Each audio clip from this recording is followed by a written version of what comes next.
What's good, YouTube? It's YBC. I'm back with a video. In this video, I have some information to talk about that I really do want to talk about in this video, and it's pretty much just all surrounding the $250,000 Myteam tournament, and just pretty much my thoughts and opinions and what happened with the first qualifier. Before I hop into it, if you guys are new, just make sure you guys hit that subscribe button. We are on the road to 10,000 subscribers, and 10,000 subscribers is the goal by the end of the year. And also, let me know in the comments below how you guys win. Did you guys win like 10 games before you guys took a loss? How was your experience with this mode? Let me know your honest thoughts and feelings in the comments below. But yeah, in this video, I have 5 topics I would like to cover. So the first things first, the first topic that I do want to cover is that I was once the #1 player in this tournament. So I did post it on Twitter. Not all of you guys do follow me on Twitter, but yeah, I did post it. And I was the #1 player through the first, I would say, 20 minutes, 25 minutes of the tournament. So yeah, how I got to #1 so early was just because of the fact that I made a guy rage quit, and I was up by a lot. Those two mixing together is kind of what determines the point system, as I will get into the point system later in this video, but I just wanted to say that I was the #1 player in this qualifier. In this qualifier, I was the #1 player. I just feel like I had to share that with you guys because I feel like it was a big accomplishment. So I really want to say that I was #1, mainly because I'm just proud of myself. I'm kind of proud of myself. I was #1, and this gives me confidence to be #1 in these tournament qualifiers. I really want to qualify for the $250,000 actual tournament. I honestly think I have the skills to qualify. I don't think I have the confidence yet, but I definitely feel like I have the skill, and I need to work on my confidence. That's what I need to work on. I need to work on my confidence and just, mindset of I'm going to win this game. I don't have that Mamba mentality yet. I need to work on that for next time, but yeah, I was kind of proud of myself that I was first place in this tournament at one point. But yeah, about 6 or 7 games later, about 2 hours and 15 minutes in, I was still top 10, but I did take an L against an off-baller who literally off-balled the entire game. But yeah, that's pretty much how my first round went. I pretty much lost to an off-baller. I was first place though for a good amount of time. For the first like 20 to 25 minutes, I was in first place for a good amount of time. But yeah, that's the first topic I just wanted to cover quickly. The second topic I want to cover is the lineup that I ran with. And here in front of us is the lineup that I did run with this tournament. I know we're all balling on a budget. We're not really balling on a budget. I'll just give you guys some contracts right here. Let's give you guys some contracts. Alright, here's our squad right here that I did indeed run with. I ran with Emerald 7 Curry at the point guard, Eddie Jones at the shooting guard, Michael Finley at the small forward, Paul George at the power forward, and Pink Diamond Dan Issel at the center. Rounding off the starting 5 and off the bench, I ran with Rudy Gay at the point guard. Yes, I did run him at the point guard. Just $250,000 we're talking about. I'm going to do my best to win. Amethyst Jared Smith at the shooting guard, Emerald Maurice Peterson at the small forward, Ruby Paige Stojakovic at the power forward, and Sapphire Raul Fleferez at the center, and then 3 bronze players to round off the last 3 players on the bench.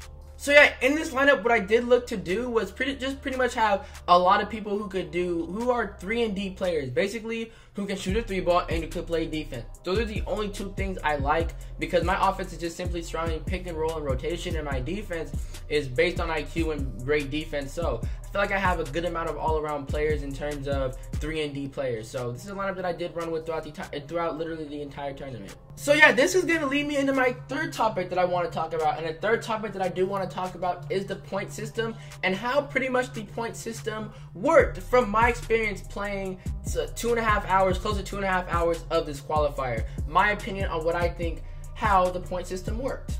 So yeah, this brings me to the point system, and honestly, I feel like 2K doesn't really know how their point system works. What I mean by that is 2K said that you will be penalized if you use a better team than others. Basically, if you win the game and you have like an all pink diamond team, you'll be penalized more for winning that game. Say for example, you win a team, you beat and say you beat a Ruby team. I'll put it in easy terms. Say you beat a Ruby team with the pink diamond team. You're gonna be penalized for using more pink diamonds than you would say rubies against rubies. Basically, they would penalize you for using higher cards to beat a lower team. That's not necessarily the case. I don't think 2K... That's what 2K said. That is literally what 2K said. But with my experience with this, I honestly don't think 2K just knows what they're talking about. So basically, I ran with 4 emeralds, right? I ran with 4 emeralds in this squad. I forgot which emerald. I believe it was... I forgot which emerald it was, but I'm pretty sure I was running with 3 or 4 emeralds. I swapped out the emerald for Ruby Paige Stojakovic and an Amethyst Jared Smith.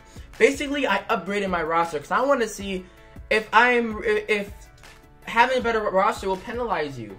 And it honestly doesn't penalize you. You want to know why?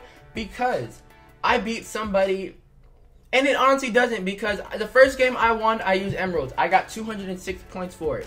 The second game I won, I got 204 points for it. It penalized me -2 to move up my team 5 or like 6, 7 tiers, you know. I upgraded my cards, and it only penalized me 2 points. And during that game, I honestly can't remember the score, but the score is what mainly has to determine how much points you get per game. It honestly doesn't really have to do with what type of team you are going to run with. And yeah, that gets me to my next topic. Basically, I beat a guy with this team right here. You see this team in front of us? I beat a guy by 7 points, right? I beat a guy by 7 points. I got, I believe, 213 MT from that game. I believe I got 213 MT. Winning by 7 with this squad. I play another game with the same squad, but I win by 50 points. I got 323 MT for beating them. With that being said, the point system is mainly based off of how much you beat your opponent by, how much you are better than your opponent. It doesn't really matter what type of lineup you are going to run with. Yeah. So yeah, that's a 43 point differential and a over 100 MT point differential in terms of how much points I got from winning that game. So yeah, basically the point system is based on competition. It's based on how much better you are than your opponent. It does not matter about what type of lineup you run. 2K just is not really accurate with how their point system is made. Basically, to get more points, you have to beat your opponent by more points. This is just all in my experience with playing this qualifier, you know. This is just all my experience. I've experienced beating somebody by 50 points and getting over 300 MT from it. I beat somebody with 7 points. I only got 200 MT from it with the exact same squad. With that being said, you want to just try to blow your opponents out, make them rage quit, blow them out. It doesn't really matter which squad you have. It mainly matters how much better you are than your opponent, which will determine how much MT, how much points you get, not MT, how much points you get toward your score to improve on the rankings in the qualifying leaderboard. So yeah, that's pretty much my experience with how the point system works. That is the third topic that I wanted to cover. And the fourth topic that I did want to cover is 2K somewhat light again about the point system, but just pretty much don't reward people for off-balling. So yeah, basically 2K said that if you run people out of positions and you try to off-ball, you'll get a lower score. That's not necessarily true. That's not really true at all with my experience, because I was off-balled the entire game. And I got just 200 MT from it. I played a squad better than mine. I was off-balled pretty much the entire game. And 2K just...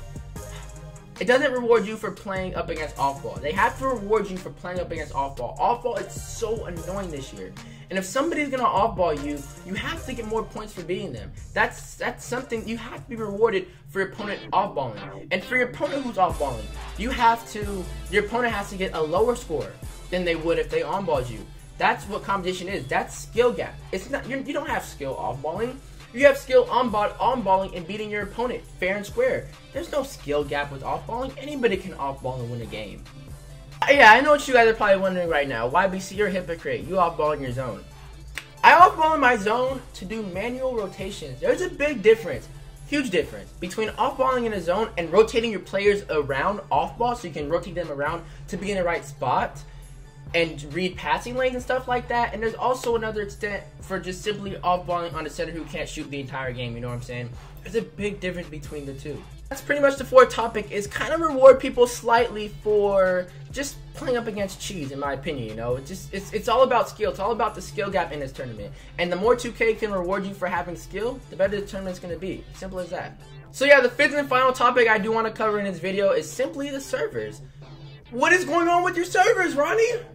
I happened to be blue screen the first game that I played, which honestly I didn't want to play anymore, but I still did. I was blue screen my first game, but luckily, the game was just finished when I got blue screen. The game literally finished and I was this close to getting my points, and boom, 2K hit me with the blue screen. Simply the servers. Simple as that. Servers and blue screens. 2K has to fix that for the next tournament. I've seen a couple players on the leaderboards get simply finessed by the servers. Dichotomy, I know for a fact, he got glitched off the servers. He posted something on Twitter. I forgot what type of glitch happened to him, but I will put up the screenshot right here. The economy got glitched by 2K servers. 2K? Come on now. Fix your servers so these guys, so all of us can have a fair chance at getting in this qualifier, because say something happens to the economy where he can't play a few qualifiers. You know, this would have been his chance to qualify for this actual tournament. 2K servers have to get fixed for the next qualifier. People can't be getting blue screen and kicked off and getting... 2K gave people losses for getting W's in the game.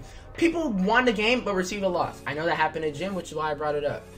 That's my point. It's simply the servers and the blue screens that has to be fixed, because it's not going to be fair for people who actually play the game and win and get losses for it. That's not fair. And it's just like, 2K, come on. Simple as that. Another thing they have to do is just not run it when everybody's online. They decide to run Ruffles and the MyTeam tournament in the same day. Like, that's why the servers are so bad. Simple. It's plain as pudding, I guess you could say. I don't know what I didn't know what the word was. It's pretty simple. Don't have 2 events in one day to have better servers. That's first off. And second off, make some patches where you don't get blue screen as often. Just, you know, make sure people are getting points for taking W's rather than taking L's. Like, this happened in Jin. This is my point. This is my point I'm trying to make. I'm kind of all over the place with this 5th topic, but Jin won the game and got a loss for it. Like, really? But yeah, honestly, that's pretty much it. That's all the information I wanted to cover. In this video, I covered just simply that I was first place at some point in the tournament, which I feel pretty happy for myself about. The second topic I covered was my lineup that I ran. The third topic that I covered was the point system. The fourth topic that I covered was 2K just, you know, trying to reward more people for skill based and not, you know, cheese based.